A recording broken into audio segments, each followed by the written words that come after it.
speaking of Republicans, we had Stuart Stevens on this program who said to me the same thing that you hear a lot of the Republicans who are these never Trumpers who are part of the Lincoln Project over and over again. Like, look, I could have made billions of dollars working for Donald Trump. First off, Donald Trump very famously doesn't pay people.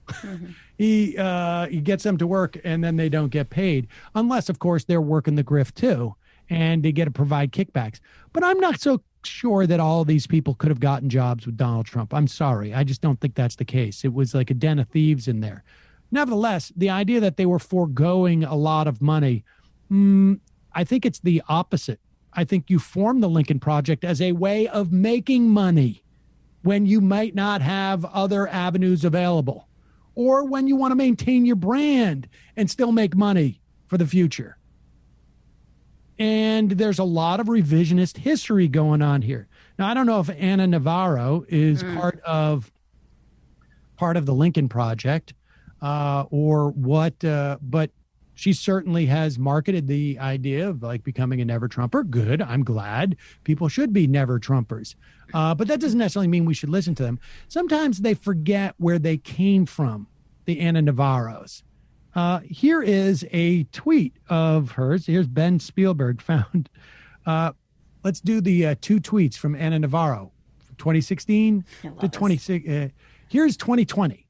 If you're mad at Amy Coney Barrett, was just rammed through to replace RBG, then you better get off your duff and vote. Elections have consequences. To those who voted for Jill Stein or the pot smoker from New Mexico or wrote in Mickey Mouse, congrats on your new SCOTUS justice. Well, first off, I think there is some modicum of truth to that. I think there's a lot of people who like would never vote for a Democrat, and whether they're on the right or the left, and it's sort of harder to say that they were.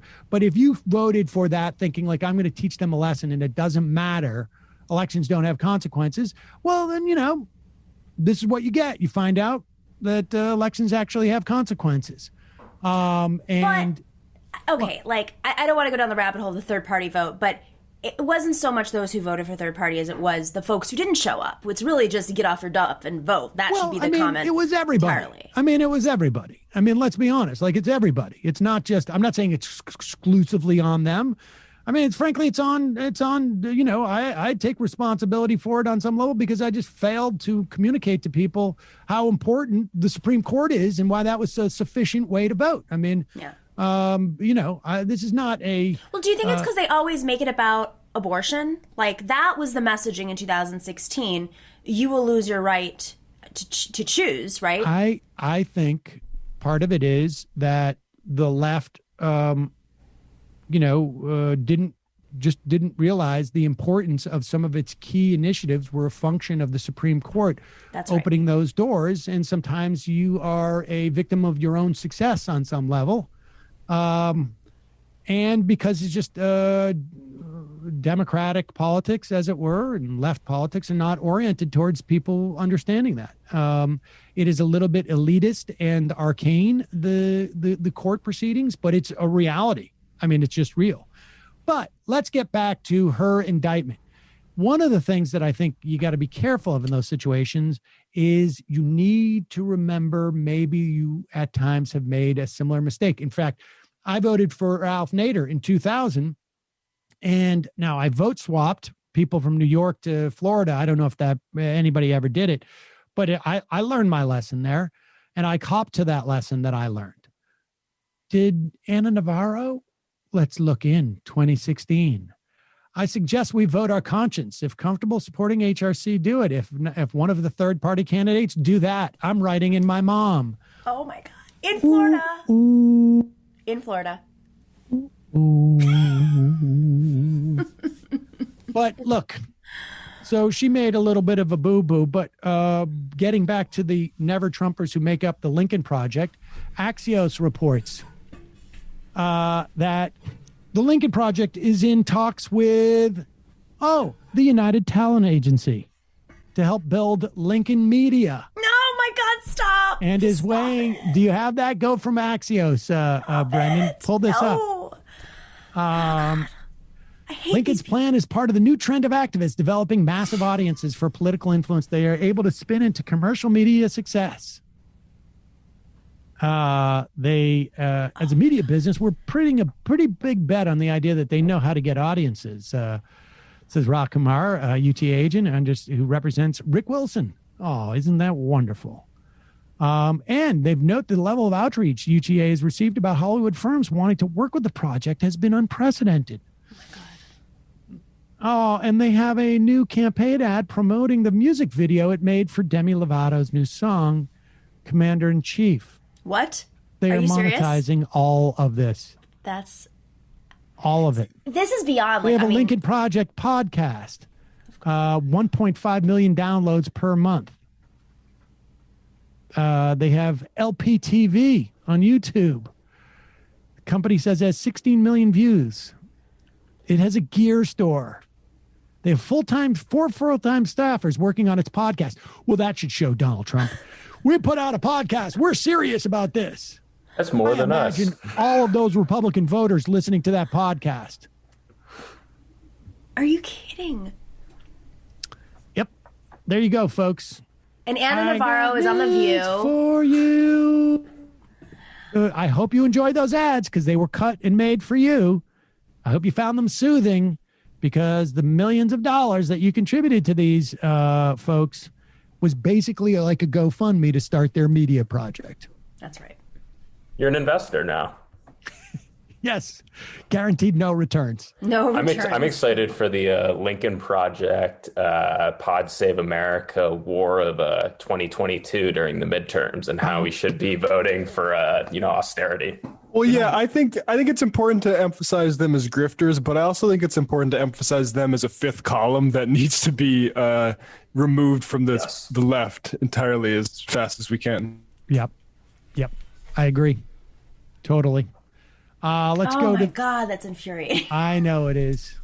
And these agencies, I remember, so after the Hillary ran for president, a bunch of her key staffers and some of the people from the Clinton Foundation who raised money there moved over and started, not at UTA, but at CAA, a foundation. And essentially the foundation, we didn't really understand what the purpose was, but basically it was a place where you go to all the agents and the talent and you'd find political projects with neoliberals to partner up on. And that's part of the infrastructure. And they would parade like Cory Booker in the office and he'd do fundraisers during lunchtime. But that's not a foundation, but this was their purpose. They wanted to use Hollywood however they could to expand the neoliberal experiment, I guess. Dangerous. Bullprog says, can't wait for the Lincoln blend from Just Coffee and the Lincoln Project Carpenter pencils. Yeah.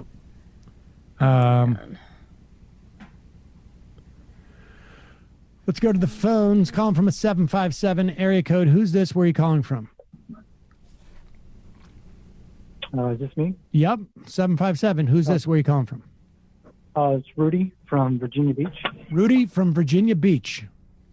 Yes. So I'm in the military, 20 years so far. It seems like I can short circuit a lot of these MAGA guys or libertarian guys whenever they're, crushing people's ability to vote. And I just seem to just kind of frame it in guns rights because a lot of these guys, I'm from Arizona, nearly zero gun laws or regulations there. You can easily access a gun, definitely a lot easier than you can access your vote. And I always try to frame it in those terms, like, why isn't the Dems just putting the Republicans on their heels and just framing it in those terms? Like, if you can't tolerate a so-called non-citizen voting, which doesn't really happen or matter anyway because it gets checked when they tally it anyway, why do you tolerate non-citizens potentially owning firearms? Like, I don't understand that. I mean, I think sometimes in a frame specifically, like you just said, I think there are people who don't want to necessarily leverage undocumented immigrants in that way. but relative, like, I don't want to like throw them under the bus, because if I'm successful there, they're like, well, we'll just take more rights away from undocumented immigrants. But part of the problem is, frankly, and the reality is that, and I don't think that the Supreme Court properly interpreted the Second Amendment, but there is no right to vote in the Constitution. There is, the closest we get is in these amendments that come during Reconstruction, which say that your rights cannot be abridged because of your race, but they can be abridged in other mechanisms. And it's so to a large extent, it is a function of how, the apparatus that we're going to have to interpret votes. And we can have statutory federal right to vote. And I think we're going to see that from the Democrats. But we'll see how a 6-3 Supreme Court deals with that, or maybe even a 5-4 Supreme Court. But yeah, I mean, I think it is helpful to try to appeal to some of these conservatives on democracy terms. But I don't know, you'd have a better sense than I, because I imagine I don't find myself with a majority of conservatives. I would imagine that you do in some instances, or many. Surrounded. Right. I'm completely surrounded. But it seems to, like, your show, recently I became a member, just really in the past year has helped me kind of just process. Like, there's things that I can intuit, but being able to just kind of put the language to some of the points that I just intuitively hear, I'm not, obviously, there's only so much influence I'm supposed to have ethically with the guys that, work under my charge. But, kind of slowly just kind of peeling back the onion and just putting it in terms of warfare or tactics or operational, like, hey, do you think that what the president is doing is the most, in terms of soft power, the smartest thing? And, a lot of times they agree with you, or they agree with my position or some of the guests you have. And they start to turn around and go, you know what, maybe I don't think this is the best guy for the job. And I'm like, yeah, man, I'm not trying to tell you how to think.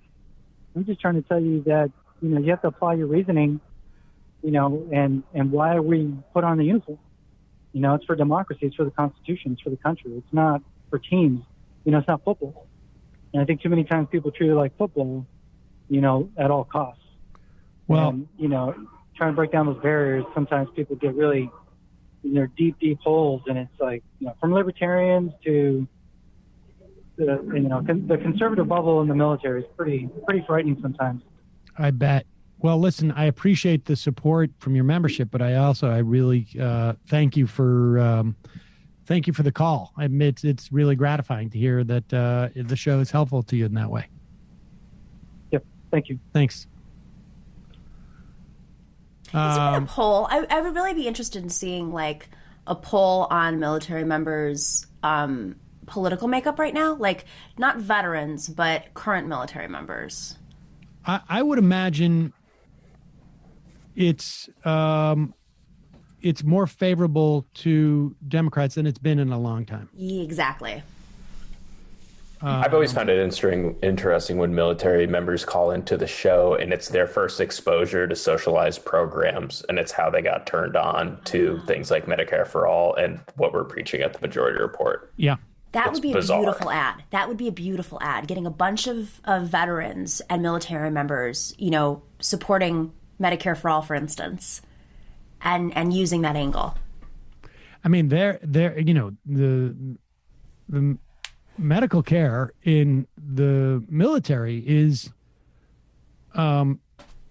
further from Medicare for all than the way society is. In other words, to take our society from 40 from like basically 1/3 of our population having medical insurance paid for by the government to the entire country being serviced by government-run medical insurance is less of a leap, frankly, than going from single payer health insurance to what the military has, which is a completely government run. Exactly. Every doctor you see is paid by the U.S. government, or virtually every doctor you see.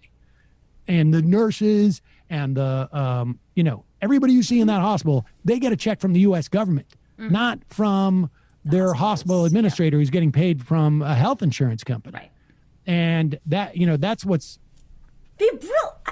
Someone do that. If someone from the nurses union is listening right now, cut that ad. Honestly, I mean, it really is. It is sort of amazing that. See, if we were like the Lincoln Project, we would just do it ourselves and then make a lot of money, and then we'd have like a movie about it and then a podcast, and CAA is on the phone. They want me to cut that ad about single payer health insurance. Yeah.